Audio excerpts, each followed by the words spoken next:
Hai Kolomers, siapa nih di sini yang masih ingat dengan Sumpah Pemuda 1928?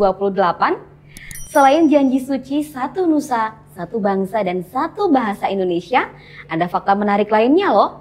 Bersama saya Aprilia Utami, inilah Desa Punya Cerita selengkapnya.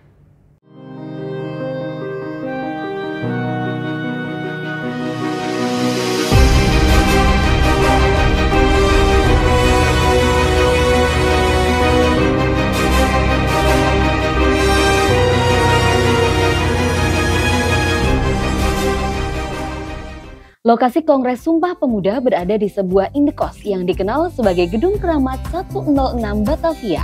Para penggagas yang dijuluki sebagai generasi 28 ini melaksanakan Kongres Sumpah Pemuda pada 3 lokasi yang berbeda. Lokasi pertama berada di Gedung Katolike Jongenringenbond, sedangkan lokasi kedua di Gedung Oos-Java Bioskop.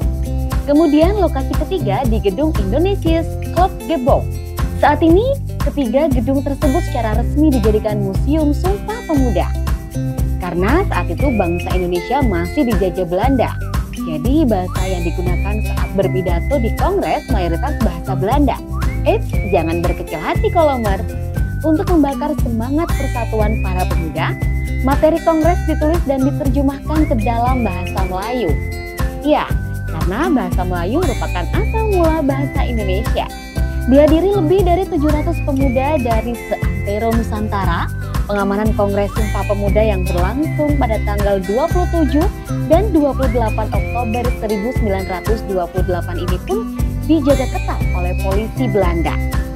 Dengan semangat pantang menyerah, saat pembukaan acara, W.R. Supratman yang merupakan salah satu peserta Kongres membawakan lagu Indonesia Raya dengan biola, meski tanpa syair. Kalau buat kalian milenial dan Gen Z, apa sih makna Sumpah Pemuda? Langsung aja tulis di kolom komentar ya Kolomers. Jangan lupa subscribe YouTube Kolom Desa dan follow Instagramnya agar kalian selalu update Desa Punya Cerita. See you on the next video Kolomers. Padahal aku ya yang lupa ya ampun gimana sih? Nah, menurut kalian nih sebagai Gen Z, makna Sumpah Pemuda itu apa sih? Oke, bagi kami sebagai Gen Z, peran Sumpah Pemuda itu sangat penting. Karena apa? Karena untuk mewujudkan kesatuan dan juga persatuan NKRI. Karena NKRI bagi bangsa Indonesia itu sangat penting, sehingga kita harus menanamkan pada diri kita bahwa Sumpah Pemuda itu harus bisa merubah kita untuk menjadi lebih baik lagi. Seperti itu. Kalau menurut aku sih, Gen Z harus menanamkan kembali spiritnya, harus meneguhkan lagi kepercayaannya terhadap Sumpah Pemuda ini. Karena kita tahu sendiri kan, arus globalisasi ini juga akan mempengaruhi bagaimana cara pandang Gen Z terhadap Indonesia. Nah, itu jadinya kita harus kembali lagi untuk terus menanamkan rasa nasionalisme kita dan cinta tanah air kita untuk kemajuan Indonesia. Jadi kita berharap Indonesia maju untuk kedepannya, begitu kan? Iya, gitu. Halo Mbak Kari. Hai. Nah, menurut Mbak Kari nih sebagai generasi milenial atau Gen Z, makna Sumpah Pemuda dari perspektif Mbak Kari itu apa sih sebenarnya? Menurut aku makna Sumpah Pemuda itu saat ini sebagai suatu momen historis ya, sebagai pengingat kita bahwa setiap orang itu punya peluang atau bisa berkontribusi terhadap perubahan gitu kan ya gitu. Jadi termasuk anak muda itu sendiri gitu. Terus yang kedua, karena meraih kemerdekaan itu kan susah ya.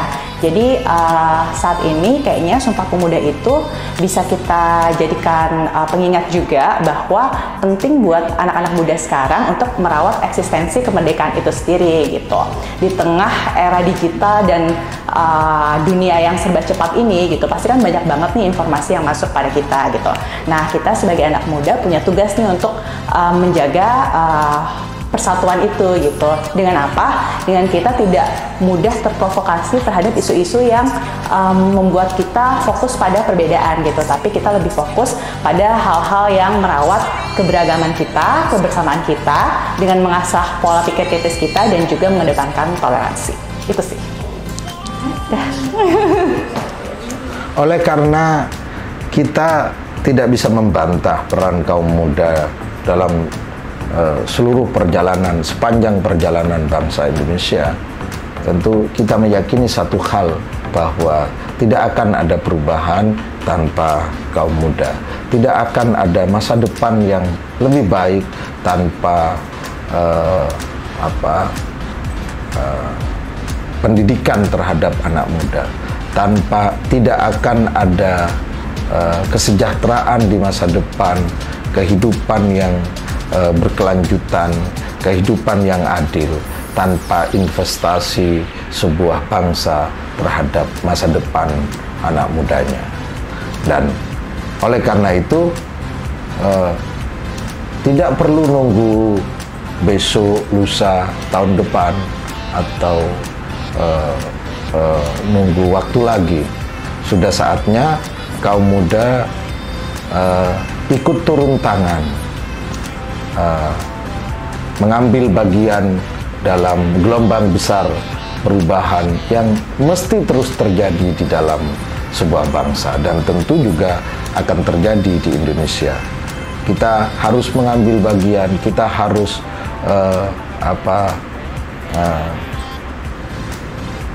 mengambil peran penting dalam perubahan bangsa Indonesia yang lebih maju, yang lebih adil, dan tentu berkelanjutan. Indonesia yang terus berubah menjadi lebih maju dan lebih adil dan berkelanjutan itu hanya akan terjadi dan hanya dapat kita nikmati jika kaum muda dari semua golongan itu, baik dari generasi Z, generasi Y, dan X, itu terlibat aktif dalam semua sektor kehidupan, termasuk juga tentu di sektor politik. Jadi